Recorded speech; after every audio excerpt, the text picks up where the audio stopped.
வணக்கம். எல்லாரும் எப்படி இருக்கீங்க? எலெக்ஷனுக்கு இன்னும் கொஞ்ச நாள் தான் இருக்கு.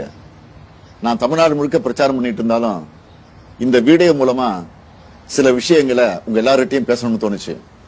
என் மனசுல படுறத ஓப்பனா நான் இப்ப பேச போறேன். இந்த எலெக்ஷன் திமுகவுக்கும் ஆளுங்கட்சிக்கும் இடையில நடக்கிற போட்டி இல்லைங்க. இது தமிழ் மக்களுக்கும் பாசிச சக்திகளுக்கும் இடையில நடக்கிற யுத்தம். தமிழ்நாட்டுல நோட்டாவை விட கம்மியான ஓட்டு வாங்குற ஒரு கட்சி இன்னைக்கு ஆளுங்கட்சியை மிரட்டியே தமிழ்நாட்டோட உரிமைகளை மொத்தமா பறிச்சுக்கிட்டு இருக்கு. நம்ம இளைஞர்களுக்கு கிடைக்க வேண்டிய அரசாங்க வேலையை வட மாநிலத்திலிருந்து வர்றவங்களுக்கு தூக்கி கொடுக்கறாங்க. நீட் மாதிரி எக்ஸாம் கொண்டு வந்து நம்ம பிள்ளைகளை படிக்க விடாம பண்றாங்க.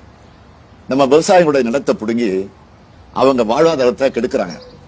எதிர்த்து போராடுற மக்களை அடிச்சு விரட்டுறாங்க. நாம என்ன சாப்பிடணும், நாம என்ன மொழி பேசணும், நம்ம யாரை கல்யாணம் பண்ணணும், நம்ம குழந்தை என்ன படிக்கணுங்கிற வரைக்கும் அவங்க முடிவு பண்ணணும்னு நினைக்கிறாங்க. இதையெல்லாம் தட்டி கேட்க வேண்டியவங்க அவங்க காலில் விழுந்து கிடக்குறாங்க. இதை இப்படியே விட்டா இன்னும் கொஞ்ச நாள்ல நம்ம வளங்கள், நம்ம மொழி, நம்ம சுயமரியாதை, நம்ம சமூக நீதி, நம்ம அடையாளங்கள் எல்லாம் செதஞ்சு போயிடும். இதை தடுக்கணும்னா நாம அவங்களை எதிர்த்து நிக்கணும். அவங்க கொட்டத்தை அடக்கணும். அதுக்கு உங்களுடைய ஓட்டு தான் உங்க ஆயுதம். திமுக ஆட்சிக்கு வந்தா நம்ம தமிழர்களோட பறிக்கப்பட்ட உரிமைகள் எல்லாமே மீட்கப்படும். மாநில உரிமைகள் முழுமையா பாதுகாக்கப்படும். சட்டம் ஒழுங்கு என்னுடைய நேரடி கண்காணிப்பில் இருக்கும்.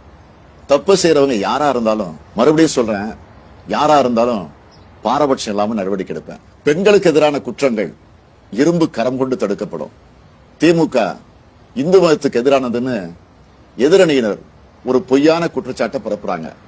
அதனால நான் தெளிவா சொல்லிடுறேன், திமுக ஆட்சியில எல்லா மத மக்களும் பாரபட்சம் இல்லாம சமமா நடத்தப்படுவாங்க.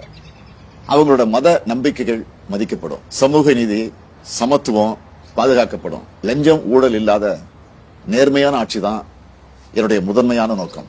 எல்லா துறையும் என்னுடைய நேரடி கண்காணிப்பில் இருக்கும். தமிழ் மக்களுக்கு எதிரான திட்டங்கள் எதுவா இருந்தாலும் தடை செய்யப்படும். என்னுடைய சுயநலத்துக்காக நான் யார் காலையும் விட மாட்டேன். என்னுடைய சுயநலத்துக்காக நான் எந்த சூழ்நிலையிலும் தமிழ் மக்களுடைய உரிமைகளை விட்டுக் கொடுக்க மாட்டேன். உங்களுக்கு ஒரு பிரச்சனைன்னா உங்கள ஒருத்தனை எப்பவும் களத்துல வந்து நிற்பேன். இதெல்லாம் என்னுடைய மனப்பூர்வமான உறுதிமொழிகள்.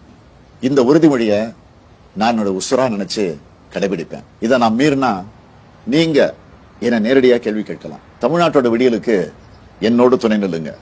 நன்றி. வாக்களிப்பேர் உதயசூரியன்.